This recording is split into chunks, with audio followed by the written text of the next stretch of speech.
Another COVID-19 vaccine is showing potential. U.S. biotech firm Moderna revealing its new vaccine is nearly 95% effective. These results come from phase 3 clinical trials involving 30,000 volunteers. The company says it now plans to apply for emergency use authorization in the U.S. in the coming weeks. This comes as Pfizer had similar success with its vaccine. But unlike Pfizer, Moderna's does not need to be stored in extreme cold. While appearing earlier this morning on the Today Show, National Institute of Allergy and Infectious Disease Director Dr. Anthony Fauci says Moderna's vaccine news is as good as it gets and is truly outstanding. The data are striking, Savannah. They're really quite impressive. I mean, a 94.5% efficacy.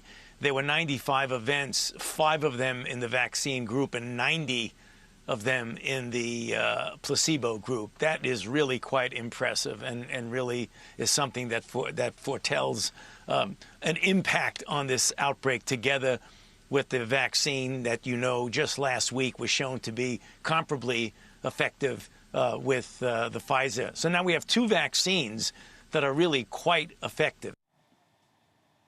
With more, I want to bring in infectious disease specialist Dr. Isaac Bogoch. Doctor, good morning. So glad you could be with us and help cover this breaking news this morning from Moderna. Tell us more about what you make of it and your understanding of this vaccine compared to the Pfizer one that we heard about last week.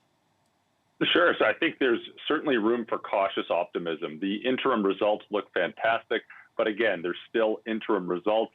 They've got to finish the trial. And this 95% efficacy might not be truly 95% at the end of the day. It would also be great to have a better understanding of the safety profile and the side effects of this vaccine. But I don't want to take anything away from the good news, because it really is good news. This does appear to be a rather effective vaccine. So let's see how this plays out. I think one other key point is with Moderna, it doesn't need the same cold storage as the Pfizer vaccine. So the Moderna vaccine can be stored at minus 20 degrees Celsius. And when it's kept in a conventional freezer or refrigerator, it can remain active and remain to be a viable vaccine for about 30 days. So I think the logistics of transporting this across the country and administering it in rural, remote, underserviced areas is significantly easier compared to Pfizer. Having said that, we're going to need more than one vaccine in Canada to vaccinate our population. Both very good news stories.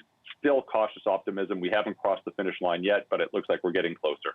Okay, and is this product from Moderna, does it work the same way as Pfizer's in, what was it, the mRNA? Is it the same type of vaccine, doctor? It certainly is. It is a very similar approach, using this mRNA technology to create a vaccine. So that's pretty exciting.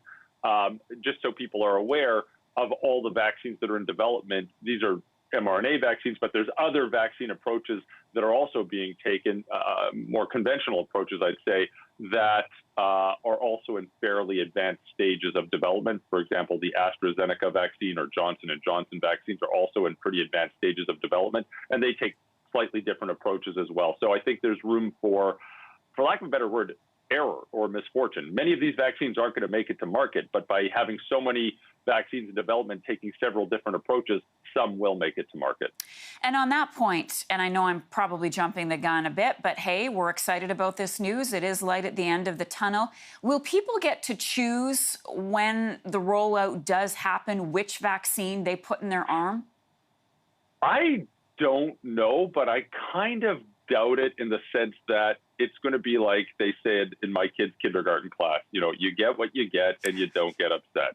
And I think this is going to be, what do we have available at this time in Canada as it's being rolled out? Certainly people can say thank you, but no thank you, and perhaps wait for other ones to be rolling out and to be available. But I think we're going to, at least in the early stages of 2021, when we're expected to have vaccine rollout, I think that we'll probably have, maybe, I'm just guessing here, 1 or 2 options, and whatever is available, that's what we're going to get. All right, you get what you get.